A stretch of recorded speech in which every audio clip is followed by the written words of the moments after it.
C'est une mission à haut risque dans laquelle s'est engagée la Commission nationale de promotion du bilinguisme et du multiculturalisme après une mission d'écoute menée à Bamenda dans le chaudron de la crise anglophone. La Commission Musongué a pris en compte pour la première fois des problèmes et des préoccupations et revendications que le gouvernement refusait de considérer depuis l'enlisement de la crise anglophone. Au regard de la marginalisation et l'injustice contre les anglophones, les participants à cette mission d'écoute ont exigé sans détour l'ouverture d'un dialogue franc, sincère et inclusif pour débattre en priorité de la réinstauration du fédéralisme au Cameroun, de la création des conditions favorables au retour des réfugiés et déplacés du fait de la crise. L'amnistie générale a accordé aux personnes emprisonnées du fait de la crise anglophone et l'accélération du développement socio-économique des régions anglophones. Le président de la République, attaché à l'État unitaire et décentralisé, peut-il initier un dialogue en traitant des causes profondes de la crise telles que tracées par la Commission Musongué à l'approche des législatives? Le Parlement camerounais va-t-il enfin ouvrir un débat sur cette crise anglophone, son impact sur la vie socio-économique du Cameroun? Les différents présidents de l'Assemblée nationale et du Sénat sont plus engagés dans l'organisation des meetings du RDPC, multipliant les appels à la candidature de Paul Biya pour la prochaine élection présidentielle. L'hypocrisie derrière ces différents appels et motions de soutien a été démasquée et a suscité de vives réactions dans la presse cette semaine. Mesdames, Messieurs, bienvenue sur Droit de Réponse, cette émission où le choc des idées fait jaillir la lumière des analyses sur les questions brûlantes d'actualité telles que traitées dans la presse cette semaine. Avant de lever le voile sur l'identité des experts conviés ici sur ce prestigieux plateau, je reçois d'abord le chroniqueur du dimanche. Flavien Ndongo, bonjour. Bonjour Cédric et bonjour à tous les téléspectateurs. Quel est le regard de la presse sur ces problématiques majeures qui concerne la vie nationale au Cameroun? Et comme vous le savez, la presse est toujours restée dans son rôle, celui de rendre compte en tout cas des faits. Par exemple, au sujet de l'enjeu du débat parlementaire sur la question de la crise anglophone, la nouvelle expression révèle que des signes avant-coureurs ont été d'ailleurs perceptibles et indique que le parti leader de l'opposition camerounaise pourrait donc renouveler l'opération Blocus pour exiger que la question de la crise anglophone soit donc mise à l'ordre du jour et puis même le code électoral soit également inscrite à l'ordre du jour du Parlement qui reprend du service à l'Assemblée nationale comme au Sénat. Et selon le rédacteur de l'article, que ce soit donc au Sénat ou à l'Assemblée nationale, c'est des remous donc en perspective. Le Social-Démocratic Front entend même remettre l'opération Blocus si rien n'est fait dans ce sens, précise d'ailleurs la presse. Le même journal, dans une autre parution, la nouvelle expression précisément, fait savoir que Frundi, parlant notamment de la crise anglophone, a accusé le président Paul Biya, le président du Cameroun, donc de crimes contre l'humanité et le destine donc à la Cour pénale internationale. Selon le chairman du Social-Démocratic Front, on a pu lire également dans la presse que Paul Biya laisse pourrir la situation qui prévaut dans les régions anglophones du nord-ouest et du sud-ouest, d'où son engagement à poursuivre donc le chef de l'État en justice, alors que les morts se comptent à l'appel dans ces différentes régions. La nouvelle expression dans une autre parution qui relaie d'ailleurs le rapport de l'ONG Crisis Group révèle que pour le mois de mai simplement 60 personnes ont été tuées et donc un chiffre qui interpelle les hommes de Dieu. Selon le journal, l'Église catholique, une fois de plus, donc interpellée pour la médiation, souligne l'ONG, tandis que l'ONU vient donc en aide aux anglophones sinistrés à hauteur de 8 milliards de francs CFA. Donc, selon, bien sûr, les chiffres évoqués par la presse, la nouvelle expression fait savoir que le Bureau des Nations Unies pour les affaires humanitaires a mis donc en place un plan d'urgence pour soutenir les familles secouées par la crise anglophone. Et malgré ces efforts, le même journal indique que des terroristes ont chassé des commerçants dans certains marchés de ces régions du nord-ouest à cause notamment des violences, alors qu'ils ont aussi besoin de se ravitailler aussi. Donc, ce qui est donc désormais impossible pour les terroristes terroristes de se mouvoir et pouvoir trouver quelque chose à manger. Et c'est donc un des volets évoqués par la presse pour dire que ces terroristes sont également faim et ont besoin de faire un tour dans les marchés, mais désormais impossible. Donc le journal Info Matin, pour sa part, souligne que l'UNESCO et l'UNICEF sont d'ailleurs contre la barbarie que l'on observe dans les régions anglophones, donc par les sécessionnistes. Le tabloïd fait savoir qu'ils ont été mis en garde le 4 juin dernier à cause notamment de la destruction des édifices scolaires dans ces différentes régions donc anglophones. L'UDCL parle plutôt des propositions pour la sortie de crise dans ces régions anglophones. Il a évoqué le retour de la dépouille du président Amadou Ahidjo, entre autres propositions, donc inscrites donc dans le rapport de la commission Moussongué qui a séjourné dans les régions anglophones. Voyez-vous, Cédric, tout cela n'a pas empêché que des groupes de personnes par ethnie ou encore par obédience politique, appelle Paul Biya à se représenter à la présidentielle à venir. D'ailleurs, le journal Info Matin cite pour exemple les populations du Fundi qui sont donc mises ensemble, mises en rang serré derrière Paul Biya, une sorte de retour à la fraternité et même à la solidarité entre les élites du Fundi pour la cause de l'homme du renouveau. Merci Flavien pour toutes ces précisions, cette revue de presse. Place à présent à l'analyse et au décryptage des problématiques majeures évoquées dans la presse cette semaine. À ce titre, j'accueille sur ce plateau Maître Frou Johnson. Bonjour. Bonjour, monsieur. Merci. Vous êtes avocat au barreau du Cameroun. Merci. Oui. Également présent sur ce plateau, Joseph Leyangoula. Bonjour, Joseph. Bonjour, Cédric. Vous êtes expert des questions de sécurité et de paix. Merci d'être venu sur ce plateau. C'est à moi de vous remercier également de m'avoir convié. Autre invité ce dimanche sur ce plateau, c'est le premier adjoint au maire de la commune d'arrondissement de Yaoundé 6, Saint-Éloi Bidon. Bonjour. Bonjour Cédric. Merci d'avoir effectué le déplacement. Merci pour l'insi honneur que vous me faites de me déplacer de Yaoundé pour apporter ma modeste contribution au débat. Et notre consultant sur droit de réponse présent également pour cette nouvelle édition de cette émission politique. Edmond Kambiar, bonjour. Bonjour Cédric. Merci également d'être là. Vous êtes chef de section politique internationale et politique bien sûr pour le quotidien La Nouvelle Expression. C'est le cas. Et je reste avec vous bien sûr concernant cette première articulation de droit de réponse. Pourquoi cette publication du rapport final du communiqué de la commission du bilinguisme et du multiculturalisme après sa mission d'écoute menée à Yaoundé, pourquoi ce communiqué a suscité autant de réactions dans la presse cette semaine? D'abord, sur l'opportunité de publier ce communiqué, il faut dire qu'il y avait un souci, un réel souci au niveau du gouvernement, au niveau de la cohésion gouvernementale sur le suivi de la gestion de la crise anglophone. Et il y avait dans ce souci-là le besoin de transparence dans ce qui se fait exactement sur le terrain. Vous n'êtes pas sans savoir qu'il y a eu plusieurs commissions spécialisées sur ces questions-là. Il y a eu plusieurs missions qui sont allées sur le terrain avec des interlocuteurs différents, membres du gouvernement ou experts associés au gouvernement. Il fallait qu'on sache exactement qui fait quoi sur le terrain. Donc, cela répond aux besoins de transparence de ce qui se passe exactement et quels sont les points sur lesquels les populations sur le terrain exigent un débat. Je pense qu'il y a ce côté transparence et nous devons au niveau de la presse apprécier cela parce que ça nous donne l'opportunité de relayer l'information, d'analyser et de commenter. L'autre aspect, c'est au niveau du contenu, au-delà de la forme, c'est le contenu des propositions qui sont formulées à travers l'échange entre la commission Moussongué et la base.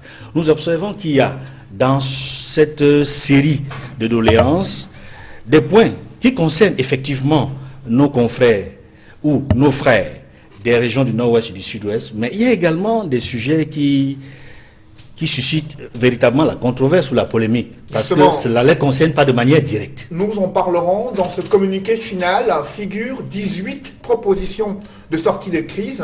Maître Frou Johnson, vous avez parcouru ce document dans lequel, parmi les propositions phares, il y a la nécessité de débattre de la réinstauration du fédéralisme au Cameroun. Comment vous appréciez ces propositions-là?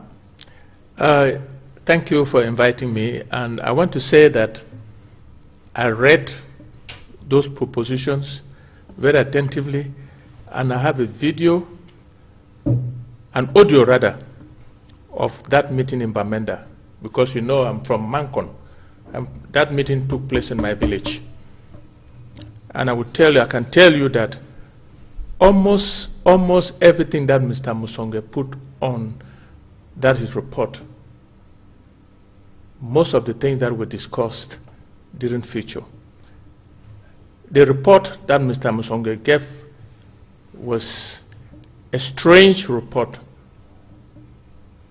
from what I heard everybody speaking, including Mr. Musonge himself, on an audio. La question du fédéralisme a été posée durant cet échange et figure dans ce document. No, I did not hear anything about federation or the form of the state.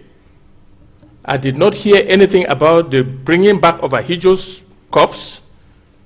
I did not hear anything. Most of what Mr. Musonge said was his thinking.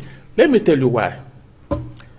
I was thinking that Mr. Musonge would finish in Bamenda and go to Boya and hold the same meeting in Boya and then publish a report or send a report to the president before publishing. I was so shocked that Mr. Musonge has not been to Boya to hold the same meeting and has issued a report that has nothing to do with the meeting in Bamenda. What does that mean? It confirms what Mr. Musonge himself said in Boya at one time ago, that all the problems are being brought from brought by Grafi people, and that we Grafi people are bringing trouble even in the Southwest. He said that at the beginning of this crisis. He said that at the beginning of this crisis. And if you look at the way he has handled this commission, why would he have a commission in Bamenda and has not had a commission in the Southwest? Il y a une première mission d'écoute qui a été menée au début de l'année par la commission Musonge. Est-ce que vous ignorez ces Yes, I ignored that one because it was not the type of commission that met in Bamenda. He would have joined the two commissions and issue a report. I want to say that the Southwest has been heavily affected by this crisis, more than even the Northwest. And he goes to the Northwest, he listens to people like ex-parliamentarian Joa, people like the lady senator, and other people that I heard their voices, I heard what they said. And I don't know where Mr. Musonge came up with this report. At any rate, has the head of state seen this report before he published it? Well, that is their internal kitchen. But what I want to say is that this commission was not meant to solve the Anglophone problem. Justement, la commission and the terms of reference. La commission Musonge, justement, qui a rendu public ce communiqué qui suscite, vous l'avez vu, de vives réactions déjà sur ce plateau. Saint-Éloi Bidon venait de Yaoundé.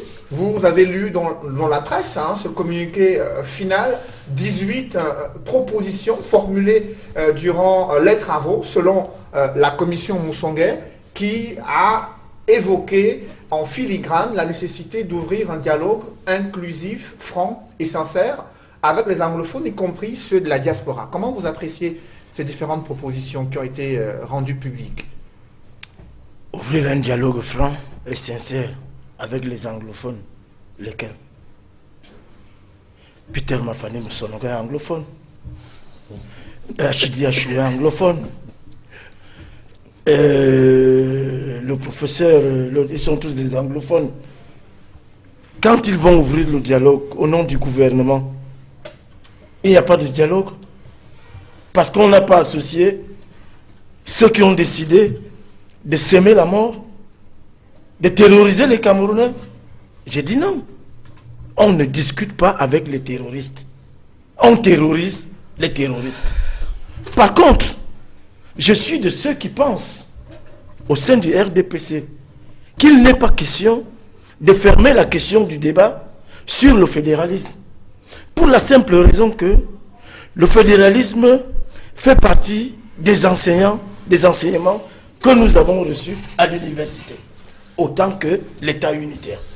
Donc, il serait maladroit de fermer le débat sur le fédéralisme, parce que quand on regarde l'histoire du Cameroun dans le rétroviseur, on se rend compte que le Cameroun n'a eu que des crises institutionnelles pratiquement toutes les 20 années, où la forme de l'État a été remise en cause. Nous sommes partis d'un État fédéral en 1961, en 1972. Des esprits ont pensé qu'il fallait centraliser l'État. On a créé l'État unitaire. Et en 1996, des voix se sont élevées parce que l'État unitaire était en faillite, centralisé. On a pensé qu'il fallait introduire le label de la décentralisation. Et nous sommes arrivés à l'État unitaire décentralisé. 20 ans après, l'État unitaire décentralisé pose problème. Et c'est dommage qu'on appelle ce problème la crise anglophone. Parce que moi je suis francophone, moi je suis pour le fédéralisme. Je suis pour le fédéralisme. Et qu'on ouvre le débat sur cette question parce que l'État unitaire, fut-il décentralisé, a montré ses limites et les cadres ont mis l'État en faillite. Justement, cette question du fédéralisme avait été posée depuis l'avènement du consortium de la société civile anglophone en 2016. Et les premières réactions du gouvernement étaient plutôt hostiles. Joseph Leyangoula, vous avez compilé ces réactions du gouvernement depuis le déclenchement de la crise. Après les mouvements de protestation des avocats et enseignants, il y a eu un consortium qui s'est mis en place. Et dans les propositions faites figurait cette question du fédéralisme. Quelles avaient été les réactions des différentes commissions descendues sur le terrain? Bon, déjà, il faut rappeler que les différentes conclusions de ce rapport ne sont en rien originaux, en fait. Parce que si vous lisez un peu la déclaration de Boya qui avait eu lieu après la All Anglophone Conference de 1993, on avait exactement les mêmes éléments qui figuraient dans le document final. Donc, il n'y a rien de nouveau. Ce qu'on a observé, en tout cas depuis le début de cette crise, c'est que la question du fédéralisme a été adressée par le consortium qui portait notamment les revendications anglophones pour une seule raison, parce qu'il fallait, notamment malgré les acquis obtenus par exemple au niveau des avocats, au niveau des enseignants, il fallait inscrire dans le marbre l'ensemble de ces acquis à travers un modèle d'organisation politique qui garantit cela et qui protège durablement les minorités. Ce qu'on a observé depuis le mois d'octobre 2009, date notamment des manifestations... Octobre 2016. Oui, octobre 2016, désolé, date du début de ces manifestations. On a observé une série de répressions, notamment après la sortie des avocats anglophones, puis après la sortie des populations avec des leaders des tribuns comme Antio BBC, il y a eu des actions, il y a eu un début de dialogue qui a été amorcé, mais un dialogue qui, dans sa configuration, n'était pas véritablement sincère. À partir de janvier 2017, il y a eu une longue vague d'arrestations qui en a suivi, doublée effectivement à une répression numérique qui a coûté beaucoup, notamment à l'économie numérique de cette région, mais à l'économie tout entière. Après cette vague d'arrestations et cette répression numérique, il y a eu bien entendu, à la veille du 22 septembre 2017, notamment d'autres vagues de répression qui notamment intervenaient en prélude aux manifestations qu'on a pu observer le 22 septembre, pardon. Et puis le 1er octobre, il y a eu également une vague d'arrestations et une série de répressions qui a durci les cœurs et privé notamment le terrain anglophone d'interlocuteurs modérés et laissé effectivement un boulevard ouvert à des personnes, je dirais, violentes, à des entrepreneurs de la violence tels que l'aile violente du SNC, l'aile violente des sécessionnistes qui ont justement porté ces revendications et ont entraîné bien entendu les revendications sur une autre voie. Ce qui s'est passé, c'est que il y a eu à partir de décembre 2018 des attaques orientées effectivement contre les forces de sécurité. Bien avant, il y avait certes eu de la pose des bombes artisanales, mais à partir de décembre 2018, il y a eu des attaques orientées contre les forces de sécurité, ce qui a davantage radicalisé la situation. Vous parlez et créé de décembre 2017, ouais. Mais entre octobre 2016 décembre 2017, et décembre 2017, quelles ont été la réaction du gouvernement face aux propositions de discuter de la question du fédéralisme? Le gouvernement a voulu restreindre effectivement les sujets sur lesquels il fallait discuter. Ils ont voulu au départ limiter ces sujets aux questions d'ordre technique, notamment la question de la traduction de l'OADA, la question notamment du statut des enseignants, etc.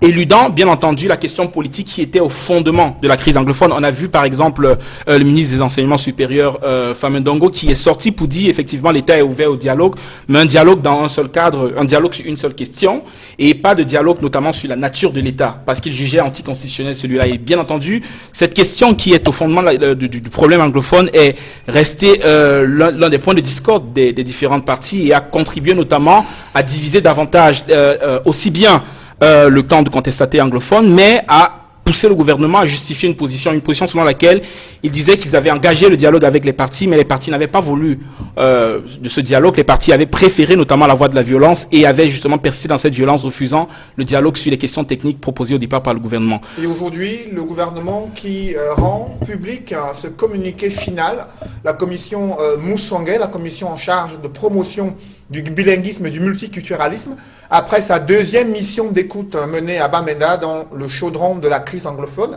Edmond Kambia, qu'est-ce qui explique cette démarche politique de la part du gouvernement? Veut-il démontrer qu'il est prêt à lâcher du lest sur le théâtre de la crise anglophone?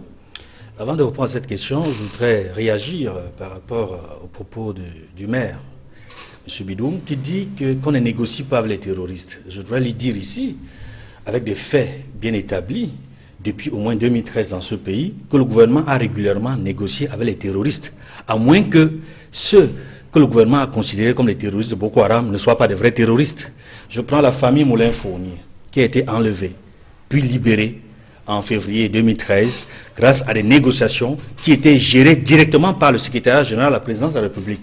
On a libéré la famille Moulin-Fournier, qui avait été enlevée, nous a-t-on dit, par des terroristes.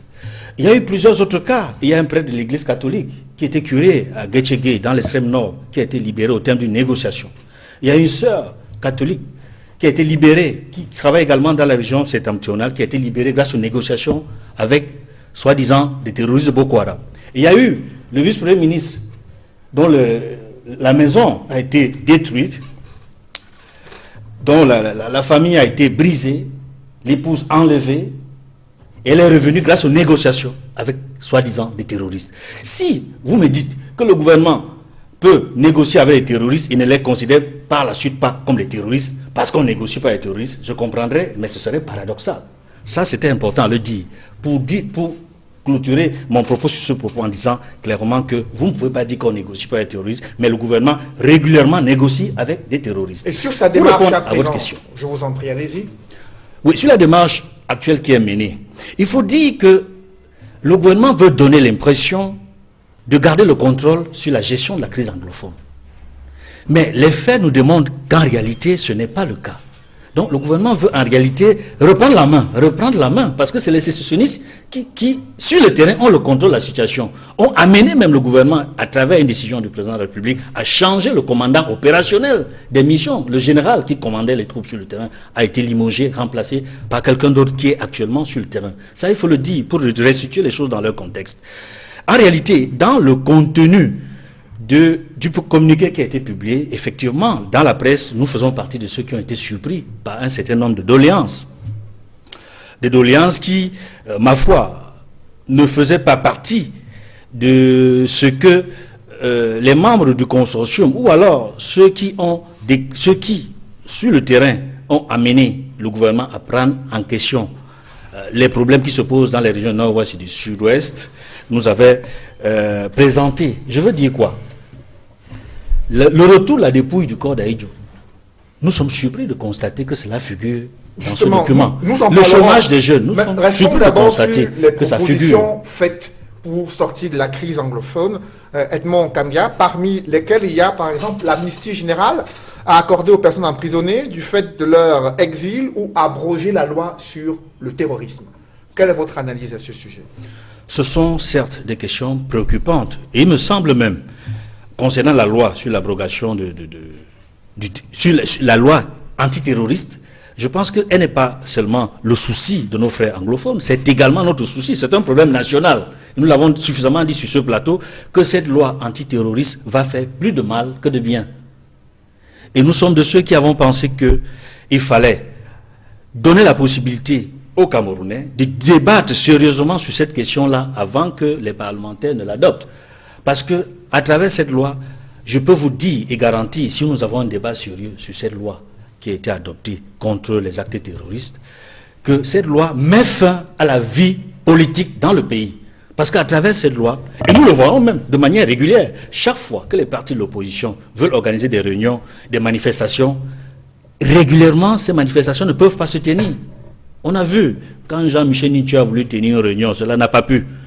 C'est-à-dire qu'il y a, dans la réponse de l'autorité administrative, des soupçons, des déclarations d'intention. Il y a le Modegna qui a sollicité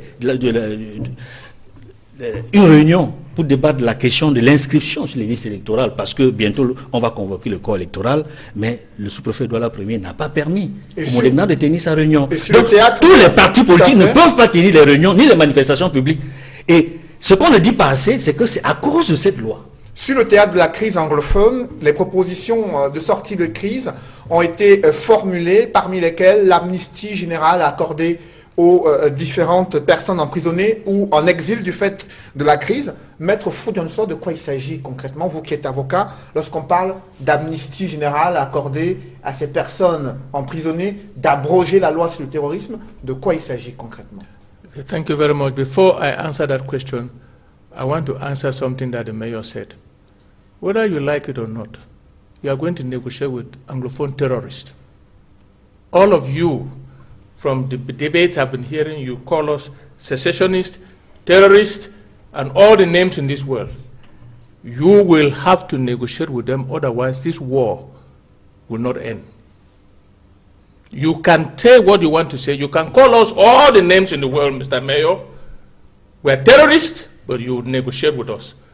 Having said that, let me come back to your question of amnesty. Amnesty is only given by Parliament. Proposition, a law proposed by the head of state, sent to Parliament, and Parliament votes it, and it's applied. Another thing that the head of state has powers to do is clemency. Clemency is given to those who have already been sentenced. Another thing that the head of state can do is what you call nulle prosequi in English law. Nulle prosequi means I read the pursuit in your French language. The head of state can also do that. So that is a measure that if he takes that measure and also declares a unilateral ceasefire, it will create an enabling environment for any kind of negotiation to take place. I take issues with this word dialogue. Dialogue is over. When your head of state declared war our head of state declared war on the 30th of November 2017 against a part of the country, that war is now being persecuted on the ground.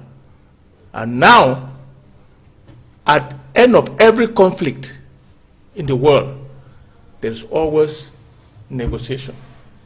Let's get to the table to negotiate to end the war.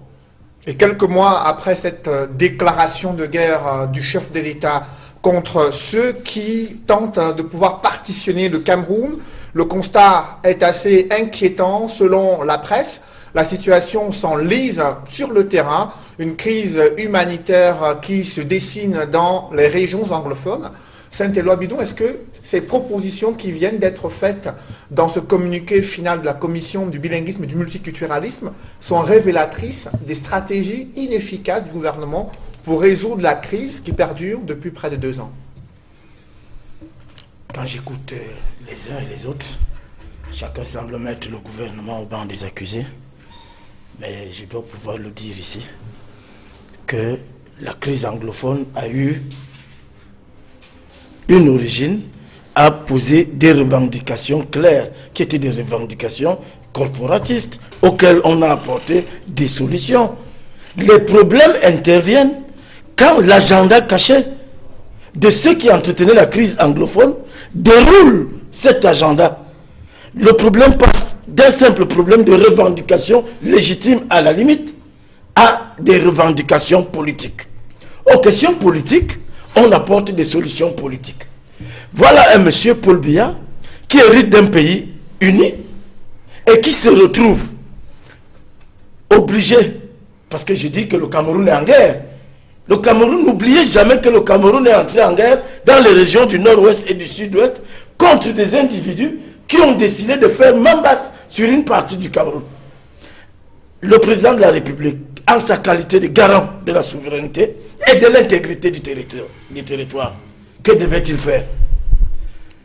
Jeter cette partie du Cameroun à la merci d'un groupe de voyous qui, soutenu par des forces Voilà extérieures... notre expression. Oh, prêtez-moi de l'argent, monsieur. Continue. J'ai besoin d'argent là où je suis. Je vous en prie, allez-y. Voilà, merci. Vous voyez donc, un groupe de voyous réunis et qui ont été mis à l'échec.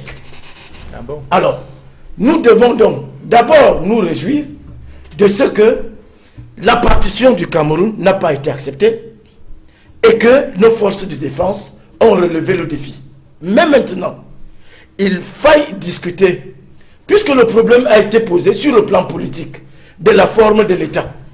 Moi, j'ai dit que le débat sur la forme de l'État doit avoir lieu dans les lieux indiqués. La commission Mosongue n'avait pas qualité pour aller faire de la médiation. La commission Mosongue, comme le nom l'indique, est chargée de la promotion du bilinguisme et du multiculturalisme. Que reprochez-vous à la démarche menée par cette commission dans le cadre de la crise anglophone? Non, je n'accorde pas un très grand intérêt aux conclusions de cette commission. Et pourquoi? Qui apporte des propositions à la limite, d'autres qui me semblent être périphériques. Qu'est-ce que vous voulez qu'on vienne débattre à une assemblée du retour du corps d'Amadou Ahidjo ou du non-retour? Vraiment. Qu'est-ce que vous voulez qu'on fasse de certaines propositions? Par contre, il y a des choses qui y figurent. Vous ne pouvez pas demander une amnistie pour des hommes qui ont tué. Hier encore, c'est le frère de ma secrétaire qui tombait sur le champ à Bamenda. Hier à 10h moins 10. Donc, vous comprenez que le débat doit se poursuivre. S'il doit être inclusif, il doit se dérouler là où il doit se dérouler, à l'université, à l'Assemblée nationale. Et tout le monde sait que la Constitution du Cameroun prévoit des mécanismes pour régler des questions institutionnelles. Et alors, justement, pourquoi cette question de fond qui est la forme de l'État et un dialogue qui est demandé dans toutes les composantes de la société camerounaise, mais il y a des conditions de mise en place de ce dialogue. Et une des propositions formulées dans ce communiqué final de la commission Moussongue, c'est le retour des personnes déplacées et entrées en clandestinité. Joseph Léa Angoula, vous êtes expert des questions de sécurité. Il y a eu de nombreux rapports des Nations Unies sur la situation humanitaire désastreuse dans ces régions-là.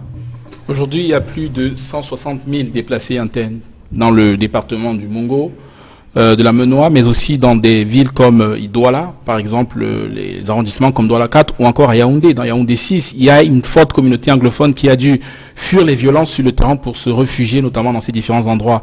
Certains sont logés notamment dans des abris de fortune. À une dictée préparée, monsieur. Je vous en prie, permettez-moi de parler, monsieur. Monsieur le maire, permettez qu'il s'exprime. Certains, effectivement, sont logés dans des logements de fortune, notamment le long des axes routiers, sur certaines voies. Et ce qu'on observe aussi, c'est qu'il y a plus de 40 000 réfugiés camerounais, notamment du côté du Nigeria. Des personnes qui ont fui des violences aveugles, des personnes qui ont fui, effectivement, des opérations de punition collective, parfois menées par des forces de défense et de sécurité camerounaises. Voilà la réalité aujourd'hui. Et donc, pour qu'il y ait un dialogue franc et sincère, il faut bien entendu créer les conditions du retour de ces personnes. Et pour qu'on crée les conditions de retour de ces personnes, il y a un préalable aussi. Le préalable, c'est qu'il y ait une cessation de combat. Donc on puisse obtenir un cessez-le-feu entre les séparatistes et l'armée. Parce qu'en réalité, ces populations qui sont aujourd'hui logées dans les forêts ou encore dans les départements environnants sont des populations qui ont fui notamment les violences initiées à la suite de ces affrontements entre ces groupes-là. Donc il faut que ces populations retournent. Il faut aussi que l'armée s'implique à la fois pour gagner, pour rétablir la confiance de la population dans cette institution, à travers notamment son génie militaire qui peut reconstruire des domiciles pour les populations qui ont été privées de domicile. On a vu des villages, à peu près 50, plus de 60 villages d'ailleurs incendiés, 73 villages incendiés à la suite de ce conflit. Il faut notamment que le génie militaire puisse s'investir pour rétablir notamment la confiance entre l'armée et les populations. Ce n'est que dans ces conditions, effectivement, que le dialogue pourra, ou bien que les ingrédients du dialogue seront réunis. On observe aussi que l'une des conditions pour que le dialogue soit rétabli, c'est bien entendu l'arrêt des poursuites judiciaires pour les personnes qui ont été arrêtées. C'est plus de 580 personnes dans le cadre de cette crise, mais c'est également l'amnistie pour des personnes qui aujourd'hui se trouvent en exil, n'ont pas la possibilité de revenir dans leur pays. Pourtant, ces personnes, juste d'une influence certaine sur la dynamique de ce conflit. On a vu toute l'influence de la diaspora américaine, belge, la diaspora anglaise également, qui a, notamment à travers un soutien financier, à travers un soutien idéologique, à travers un soutien médiatique, contribué notamment à la radicalisation de la situation sur le terrain. Donc si ces acteurs ne sont pas inclus dans l'équation du dialogue, si ces acteurs ne sont pas intégrés comme étant des interlocuteurs avec qui il faut discuter, non pas pour céder sur la souveraineté de l'État, mais pour trouver des voies de sortie de ce conflit, on va se trouver dans une situation d'impasse qui, malheureusement, continuera de tuer davantage des Camerounais. Aujourd'hui, je voudrais le rappeler, 33 000 enfants ne vont pas à l'école. Plus de 100 civils ont été tués dans le cadre de cette crise. Une cinquantaine de militaires également sont tombés, notamment sur le front. Il y en a effectivement beaucoup de victimes. Face à ce tableau que vous venez de dresser, comment va réagir le président de la République à quelques semaines d'une probable convocation du corps électoral? Edmond Kambia, le chef de l'État, désormais sur sa table, ses propositions d'amnistie générale, de dialogue et de débat sur le fédéralisme, lui qui est attaché à l'État unitaire et décentralisé. À quoi peut-on s'attendre dans les tout prochains jours? Il me semble que le chef de l'État, qui est le magistrat suprême, a le dernier mot. Il a le dernier mot dans tous les sujets dans la République. Et sur cette question, sa réaction est très attendue. Elle est d'autant attendue avec beaucoup d'anxiété qu'il n'a pas été sur le terrain au nord-ouest et sur le sud-ouest depuis le déclenchement. Et précisons que dans le communiqué final, le chef de l'État est invité à se rendre à Bamenda, dans le nord-ouest, concernant cette crise anglophone. Je pense que ce serait une très bonne chose si dans son agenda, il prévoyait un déplacement à Boya et à Bamenda pour s'adresser aux populations de ces deux régions. Ça, c'est la première chose.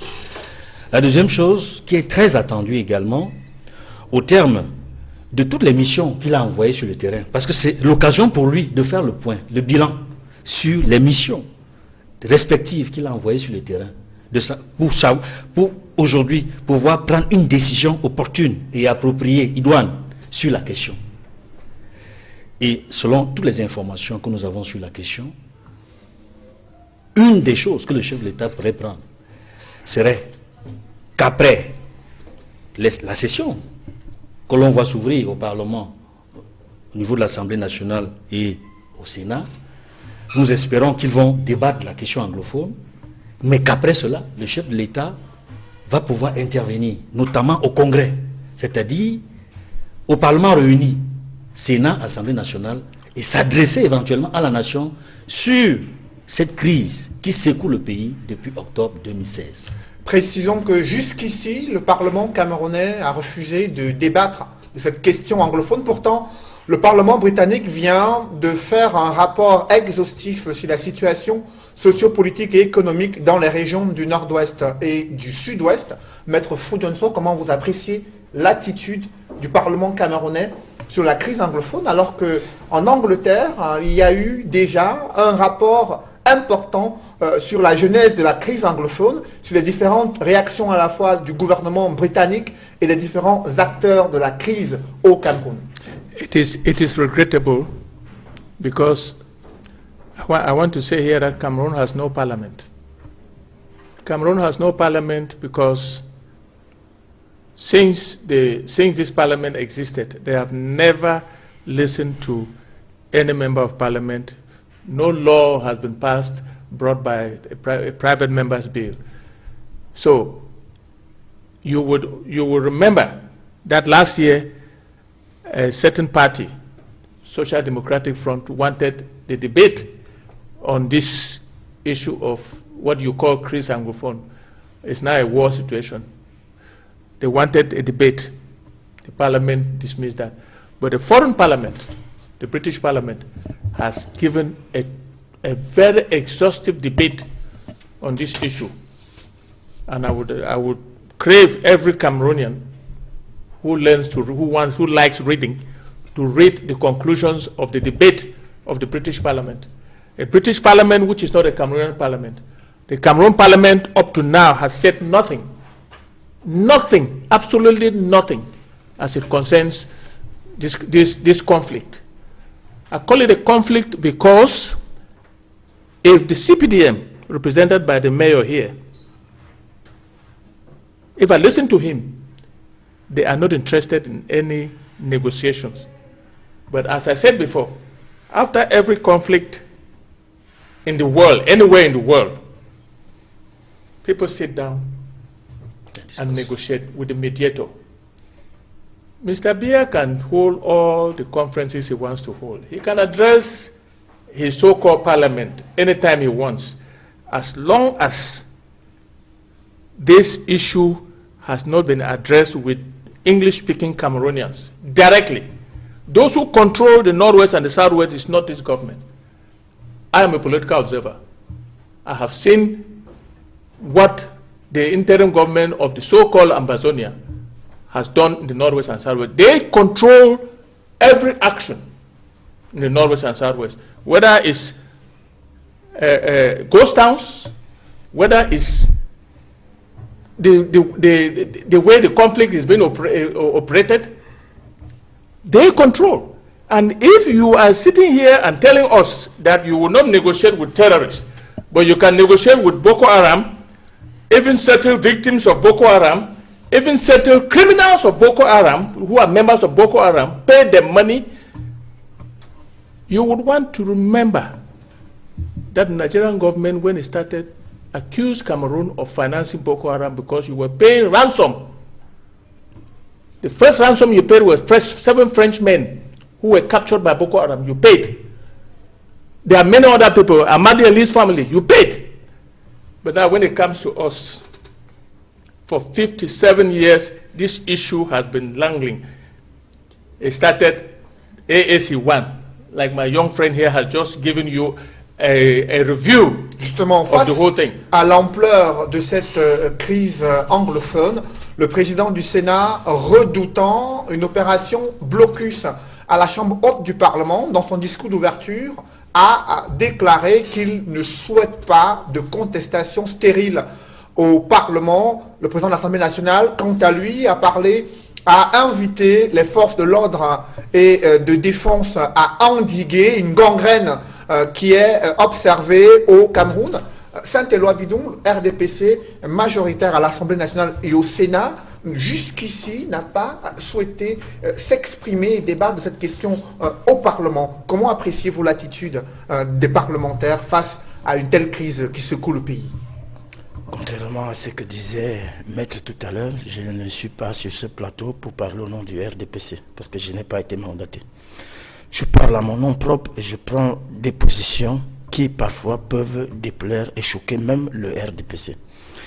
J'ai entendu des propos de votre expert tout à l'heure. Je crois que j'ai senti à travers son expertise la camisole d'ambazonien. Je voudrais dire que c'est cet amalgame qui a contribué à la situation actuelle. Je voudrais dire que les choses se passent autrement dans ma tête. Je vous ai dit tout à l'heure que je suis francophone. Je regrette qu'on appelle cette crise anglophone. C'est une crise institutionnelle normale qui arrive pratiquement tous les 20 ans au Cameroun. Et pourquoi le Parlement ne débat pas? Le Parlement qui a acquis à la majorité au RDPC, pourquoi il n'y a pas de débat, selon vous, sur cette crise que vous qualifiez d'institutionnelle? Je dis que le débat devrait avoir lieu là où il est. Il faut d'abord être légaliste dans sa tête. Il faut d'abord être légaliste. Il y a des mécanismes de résolution des conflits et des débats institutionnels. La Constitution du Cameroun prévoit un référendum. Vous avez brillamment donné des chiffres, mais vous avez omis de donner d'autres chiffres, que les populations anglophones représentent quand même 17%, c'est-à-dire 1/5 de la population du Cameroun. Et qu'est-ce que ça signifie? Vous n'avez pas dit que 40% de postes de votre responsabilité sont occupés par les 17% d'anglophones. Parce que ça ne vous arrange pas. Mais ce n'est pas un problème. J'ai dit que je suis de ceux qui pensent que le débat doit s'ouvrir. Il doit s'ouvrir au niveau de l'Assemblée politique. Pas avec des terroristes, mais avec des Camerounais qui ont accepté, d'abord, dont on est sûr de la camerounité, parce qu'ils sont députés à l'Assemblée nationale, que le SDF pose le débat sur la table. Moi, je soutiendrai ce débat, parce que je pense qu'il doit avoir lieu à l'Assemblée. Et que les intellectuels, le ministre Famendongo, le président de l'Assemblée a dit ce qu'il avait à dire. On a même entendu pire. On a entendu M. Kavaï dire que le Billy, que quand on va donner aux populations de son village, est un Billy empoisonné. Vous entendez des choses graves. J'ai dit, dialoguons, mais dialoguons entre hommes civilisés. Si vous pensez que le dialogue ne va s'ouvrir que quand le président Biya va venir s'asseoir avec des ambazoniens en gestation ou confirmés, c'est en ce moment qu'il y aura débat. J'ai dit non. Il est invité sur le théâtre de la crise anglophone. Pensez-vous que le chef de l'État doit se rendre à Bamenda et à Boya pour s'adresser aux populations, pour discuter avec elles de la situation? Oui, tout à fait. Parce que ce qu'on attend au nord-ouest et au sud-ouest, c'est un geste d'apaisement. La paix, c'est d'abord dans les cœurs. Que le président de la République fasse un geste qui démontre aux anglophones qu'ils ne sont pas des Camerounais à part. Ils sont des Camerounais à part entière. Et si le Cameroun, le président va au nord-ouest, contrairement à ce qu'il a dit, le pouvoir n'est pas dans la rue, monsieur.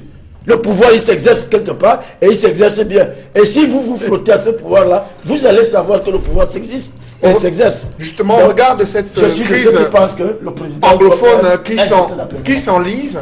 Joseph Leyangoula, quel est l'enjeu d'un débat parlementaire sur cette crise anglophone, crise institutionnelle qui affecte presque tous les étages de la société camerounaise?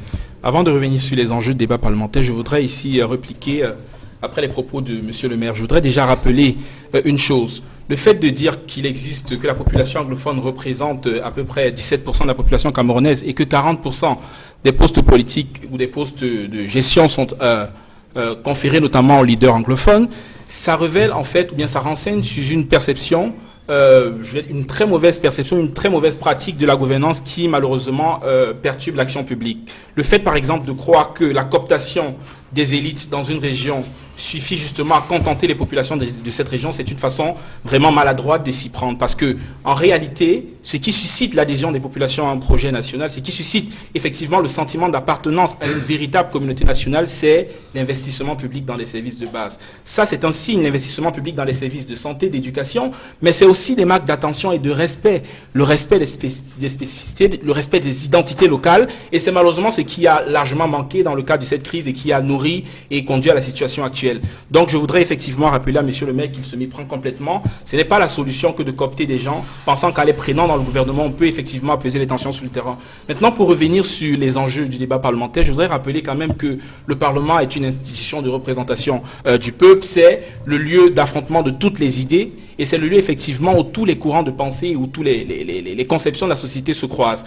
Le débat parlementaire sur la question anglophone aurait par exemple permis d'identifier les différentes voies de sortie de crise, déjà de sonder les différents problèmes qui sont à la racine de la crise anglophone, mais aussi d'identifier les différentes voies de sortie qui pouvaient effectivement enrichir les options du gouvernement. Mais malheureusement, aujourd'hui, il y a une option sécuritaire qui a malheureusement dominé parce qu'il y a une discussion, il y a un monologue qui est entretenu par une partie, et donc les voies contestataires, les voies alternatives qui auraient permis, par exemple, d'apaiser la situation sur le terrain ne sont pas écoutées parce qu'effectivement, l'instance parlementaire réduite effectivement aux discussions portées par une formation politique. Mais on le voit également au sein du RDPC, le parti au pouvoir, qu'il y a une volonté d'une part de l'aile progressiste de discuter et de dialoguer sur la question du fédéralisme même au sein du Parlement, mais de l'autre côté des caciques qui restent hermétiquement fermés à toute option de débat parlementaire sur la crise anglophone. Qu'est-ce qui peut se dessiner dans les tout prochains jours si la situation continue à s'enliser, même au sein des instances politiques institutionnelles? Le drame de cette situation en zone anglophone, c'est que les forces sécurocrates, ou du moins les sécurocrates, ont décidément monopolisé le débat à l'intérieur du régime, parce que à l'intérieur du RDPC, il y a bien entendu des progressistes qui ont appelé, comme par exemple le maire qui dit qu'il est favorable au fédéralisme, c'est quand même une première pour un militant du RDPC, comme d'autres aussi qui appellent au dialogue entre les deux partis. Je pense que si ces voix se faisaient entendre, on ne devait pas arriver à la situation dans laquelle on se trouve aujourd'hui. Donc, il y a des possibilités de sortie de la crise. Seulement, ces possibilités dépendent visiblement, en tout cas, de la pression internationale. Parce que rappelons dans quel contexte le rapport Moussanga s'inscrit.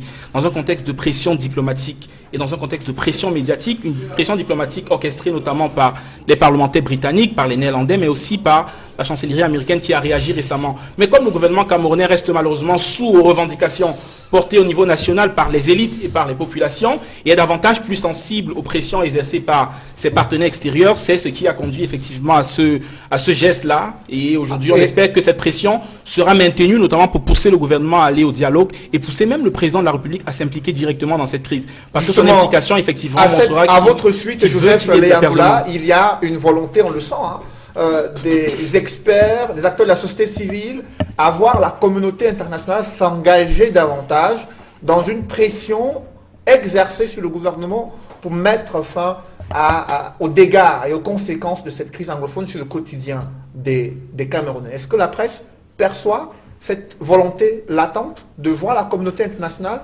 s'impliquer davantage dans la gestion de cette crise? Effectivement, la presse non seulement l'aperçoit, mais le note et l'analyse dans la plupart des articles qui sont publiés, aussi bien dans les médias privés que les médias gouvernementaux.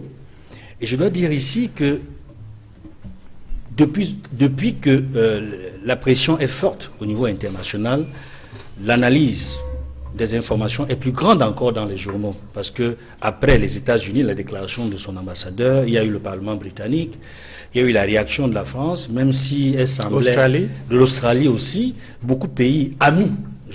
J'aime cette conception-là, en tant que diplomate, de dire des pays amis.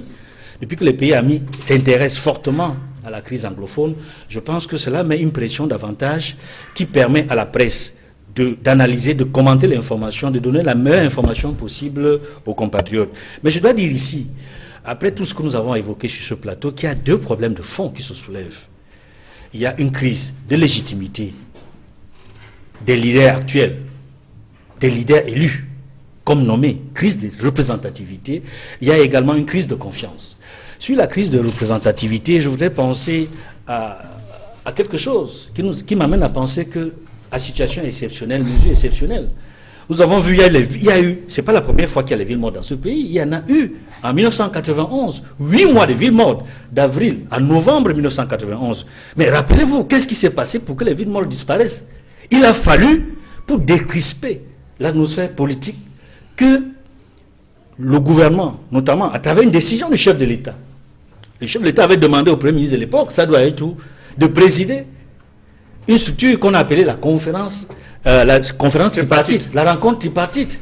Les pouvoirs publics, d'un côté, les personnalités dites indépendantes, et puis l'opposition s'étaient réunis fin octobre jusqu'au 13 novembre 1991, à Yaoundé, au palais du Congrès notamment. Pensez-vous que ce scénario est en train de se dessiner? Les parlementaires existaient à cette époque, mais il a fallu que des gens se retrouvent pour discuter des problèmes de fond du pays. Et parmi ces questions, il fallait, puisque le gouvernement tenait à lever les villes mortes, mais l'opposition a été appelée sur la table de négociation et ils ont formulé un certain nombre de recommandations, de propositions qui ont été prises en compte. Même si toutes n'ont pas été prises en compte, il y a un bon nombre ont été prises en compte. Et je peux même vous dire qu'aujourd'hui, si nous avons suffisamment avancé dans ce pays, c'est parce que la rencontre tripartite a eu lieu. Parce que l'une des questions de fond, c'était de mettre sur pied une commission technique pour la résolution des problèmes constitutionnels. Parce qu'on se rend compte que fondamentalement, la plupart des questions principales comme périphériques du Cameroun sont des problèmes liés à la loi fondamentale.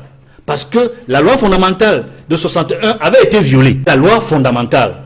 Parce que la loi fondamentale de 61 avait été violée.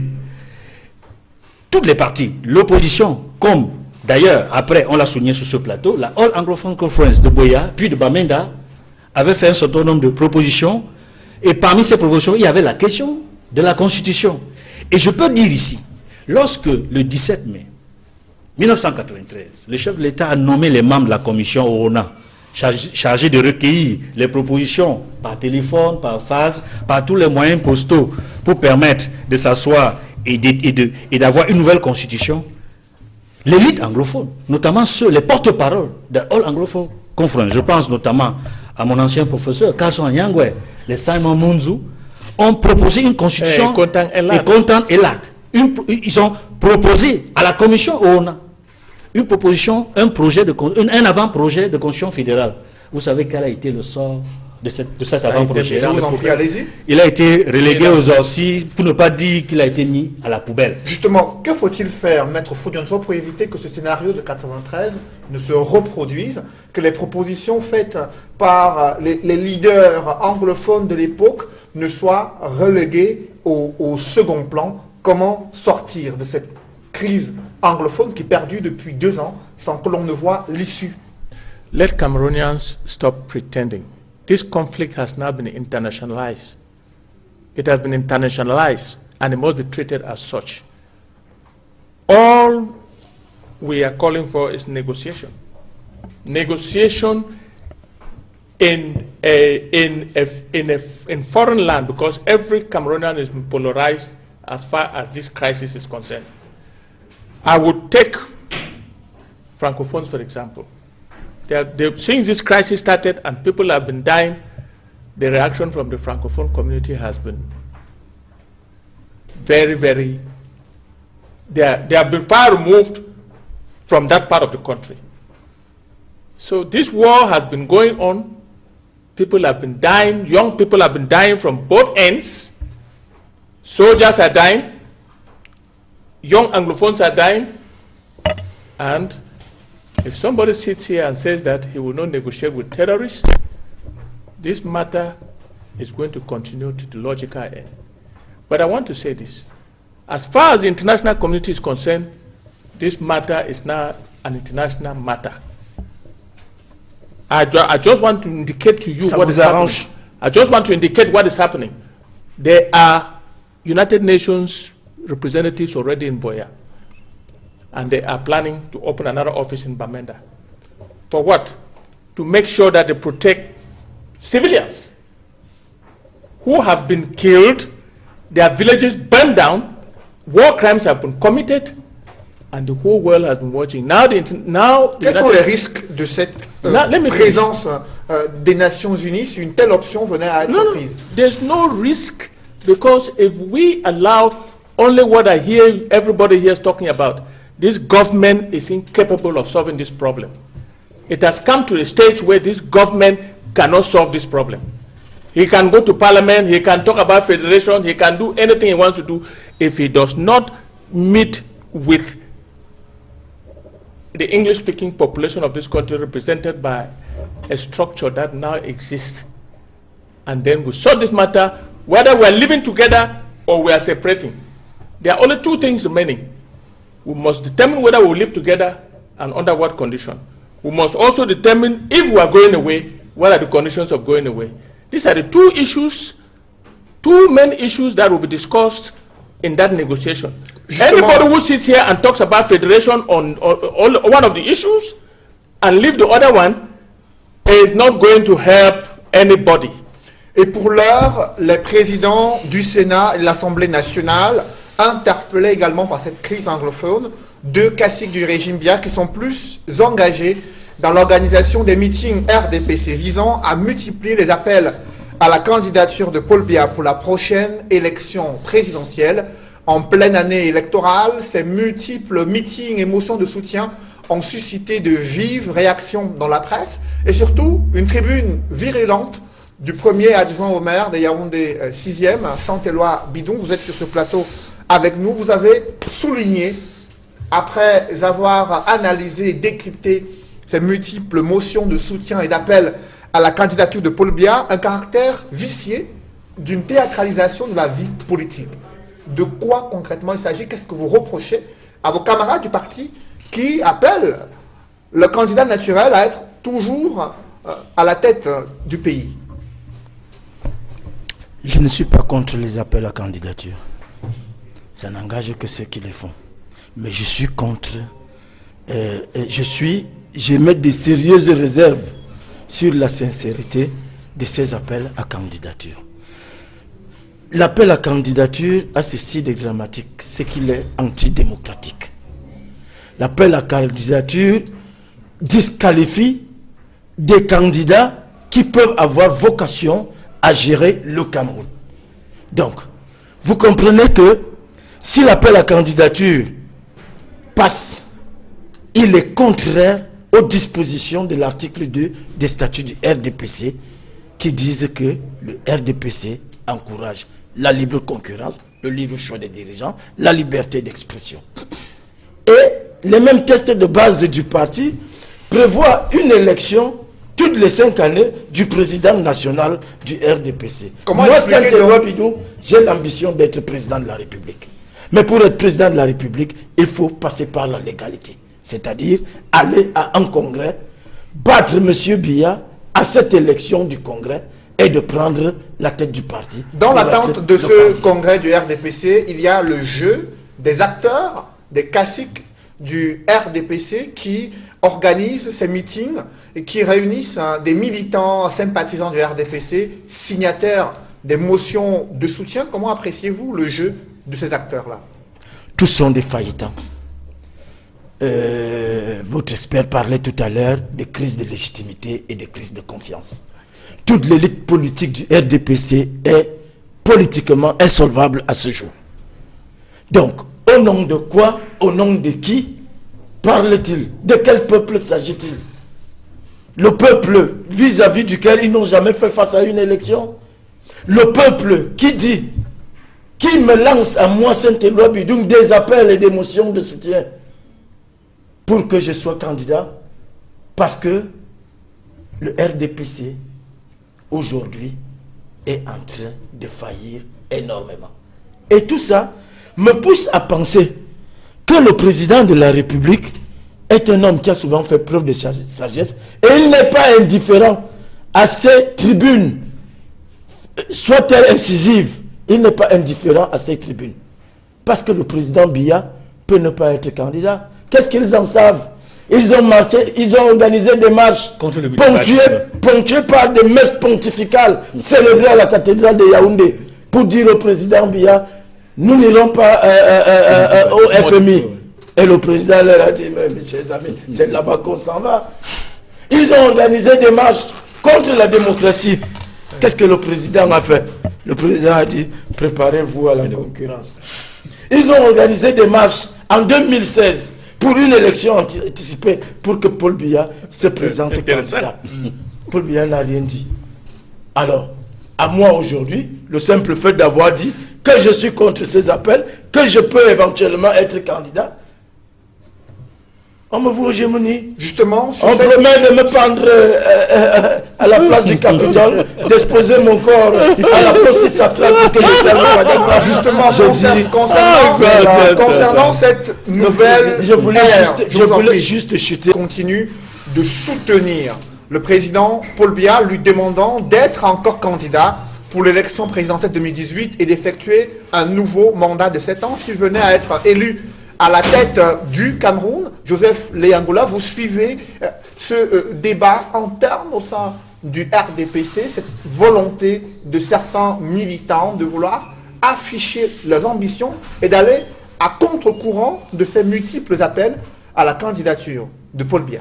Comment appréciez-vous la dynamique autour de cette présidentielle au sein du parti au pouvoir? Ce qu'il faut constater aujourd'hui, c'est en tout cas le RDPC est aujourd'hui en train de se fissurer complètement. Il y a bien entendu beaucoup de divergences qui émergent à l'intérieur de ce parti. J'ai eu l'occasion d'échanger avec plusieurs leaders de ce parti, plusieurs présidents de sous-sections et de sections qui disent aujourd'hui leur malaise à défendre notamment la candidature du président de la République. Ils aspirent à d'autres choses. Ils veulent un nouveau leadership politique plus consensuel qui peut notamment permettre au pays à la fois de sortir des difficultés politiques dans lesquelles il est embourbé, mais de sortir également des difficultés économiques auxquelles il est confronté. Donc ils sont nombreux comme ça qui jusqu'à présent n'ont pas encore levé la voix, mais qui le feront certainement bientôt pour dire effectivement leur volonté de voir le président de la République partir. Ce qu'il faut observer tout de même dans la multiplication des motions de soutien ou encore des appels à la candidature, c'est que ces appels sont souvent initiés par des personnages politiques qui justement se cachent derrière effectivement l'initiative des chefs de village ou des chefs traditionnels pour appeler notamment à la représentation de Biya aux prochaines élections. On a vu par exemple que c'est l'arrivée d'Atangadi dans la ville de Douala qui a donné l'occasion au chef Sawa, au chef notamment de l'Assemblée traditionnelle du peuple Sawa, de présenter effectivement leur motion de soutien au président de la République. On a également constaté une chose, et cela m'amène même à me poser deux questions. La première, c'est de savoir, est-ce que les appels à candidature qui se multiplient et qui sont portés par les chefs traditionnels sont le reflet des positions des communautés dont ils se revendiquent? Parce qu'on a observé que ces appels sont arrivés jusqu'à la région du South-Ouest, qui est une région aujourd'hui en proie à une crise, une guerre fratricide. Donc c'est quand même curieux de constater que des chefs qui de ce côté reçoivent des pressions des populations appellent le président Biya à se présenter de nouvelles élections et le considèrent effectivement comme étant celui qui pourrait pacifier le Cameroun. Donc là on est en droit de se questionner, de s'interroger sur la sincérité de cet appel. La deuxième problématique, la deuxième question que ça soulève, c'est celle de savoir si ces appels sont organisés dans l'intérêt des populations. Ce qu'on a observé, c'est que le 10 avril, il y a eu, bien entendu, l'Assemblée générale du peuple Sawa qui a appelé notamment le président de la République à se présenter une nouvelle fois. Et puis le 15 avril, donc c'est-à-dire 5 jours plus tard, on a observé effectivement que le président de cette Assemblée a été nommé parmi les nouveaux sénateurs. Donc on est en droit de se demander quelles sont les intentions, quels sont les calculs, quelles sont les visées d'une telle démarche.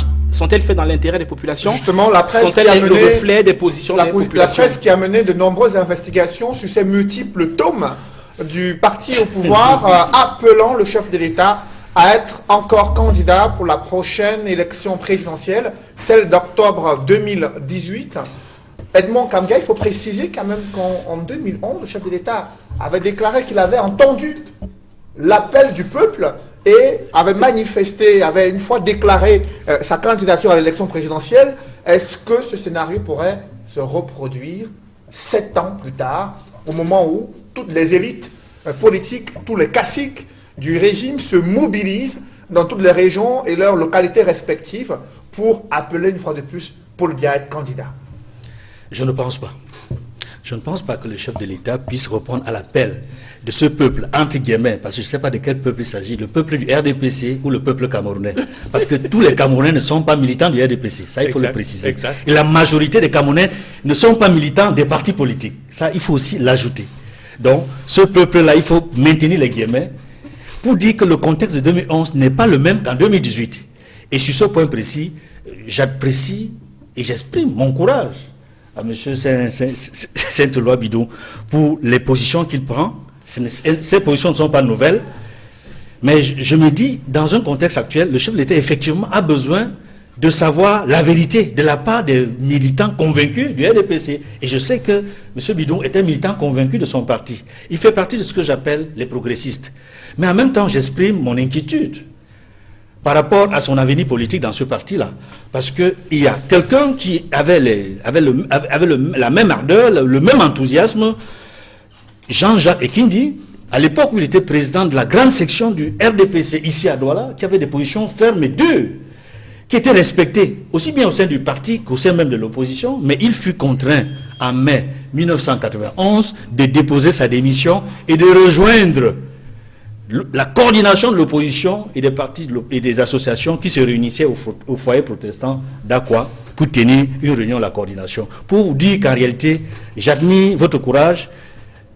J'espère que vous serez persévérant parce que ça va être très difficile et vous êtes, je suis certain, le bienvenu dans l'opposition. Comme tu me voulais, j'ai déjà exprimé cette ce que disent vos amis des partis politiques de l'opposition. Revenons sur ces multiples appels à la candidature du président national du RDPC, qui est candidat naturel du parti au pouvoir pour les différentes échéances électorales.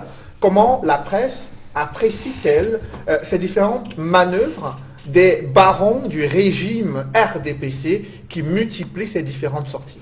Je parlerai notamment de la nouvelle expression qui a une fonction tribunicienne. À travers ces colonnes, nous avons publié, n'est-ce pas, la tribune de Saint-Éloi Bidon, nous avons publié la tribune de Nzonga, Albert Nzonga, qui a été également un ancien militant du RDPC et dont on connaît le franc-parler, qui a tensé notamment le président du Sénat à travers le grand meeting qu'il a organisé dans le Ndé. C'est pour dire qu'en réalité, il n'y a pas unanimité, il n'y a pas une sorte d'unanimisme, que ce soit au sein du RDPC comme en dehors du RDPC. Il y a une volonté réelle pour les observateurs de la scène politique d'amener le chef de l'État à savoir une chose qu'il sait même déjà. C'est-à-dire que ceux-là qui prétendent organiser les motions de soutien, faire des listes de noms qui publient au quotidien Cameroun Tribune à longueur de journée, et nous en sommes à au moins 5 tomes de l'appel du peuple, ces gens-là ne vous aiment pas. Quand ils vous demandent d'être candidat à l'élection présidentielle, ils ne vous aiment pas. Certes, ce sont des calculs politiques, mais je m'en remets. J'allais dire, je demande au chef de l'État de se souvenir de ce qu'il a dit aux journalistes en 2015, lorsqu'il recevait au Palais de l'Unité François Hollande. Il a dit, sur la question de son avenir politique notamment, que le moment venu, nous saurons, les Camerounais et la communauté internationale, nous saurons s'il est candidat ou s'il va prendre sa retraite.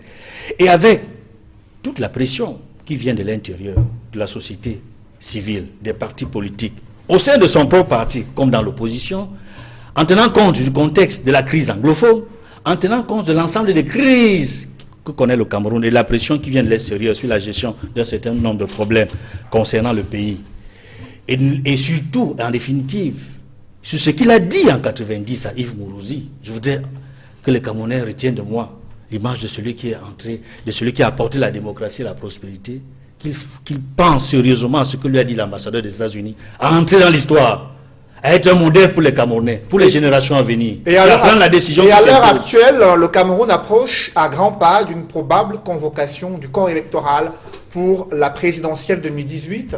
Maître Fodjonso, vous qui observez la scène politique camerounaise depuis de nombreuses années, au sein du RDPC, il y a des voix dissidentes qui rament à contre-courant de ces multiples appels à la candidature de Paul Biya. Pour autant, le chef de l'État peut décider d'être une fois de plus candidat à la prochaine élection présidentielle. Comment appréciez-vous cet environnement politique au sein du parti au pouvoir à l'approche de cette présidentielle? Before I answer that question, I'd like to go back to Mr. Mayor to congratulate him on what he just said. Because when he started calling his own brothers terrorists, secessionists, this and that, and said nobody wants to negotiate with secessionists, I started putting him in the area of the Kasik. But to come back to your question, I don't believe that Mr. Biya would be that stupid to become a candidate. Pourquoi? I don't believe, let me tell you why. First, the scenario of 1997 with Mobutu has repeated itself in Cameroon. When a sitting U.S. ambassador walked into Mobutu's office, his name Bill Richardson, and told him, Mr. President, your time is up. If you don't want your body to be dragged on the streets of Kinshasa, get out before it's too late. Mais le chef de l'État, Now, Paul Biya, a survécu plusieurs crises. Let me finish. Comme celle-là. Let me finish. The same scenario. We are not going to sit here and say what the ambassador said to him. But the ambassador, in his diplomatic language, said, ask him to go out through the big door, like Mandela and Washington. Mr. Biya will not be that stupid when the first power in this world, including militants of the CPDM. I read a very beautiful letter written by a militant of Yaoundé 2 of CPDM, telling Mr. Biya that if you want to insist to be a candidate, we are not going to vote for you. I read that letter. It was published in the papers. Now, you're asking me whether if Mr. Biya wants to go, what will happen? But I will tell that he is not going. But if he goes, he will go out through the narrow door. What happened with Mobutu? Mobutu was told, he started making noise like I see this pseudo professor, pseudo journalist writing editorials. He was making all that noise.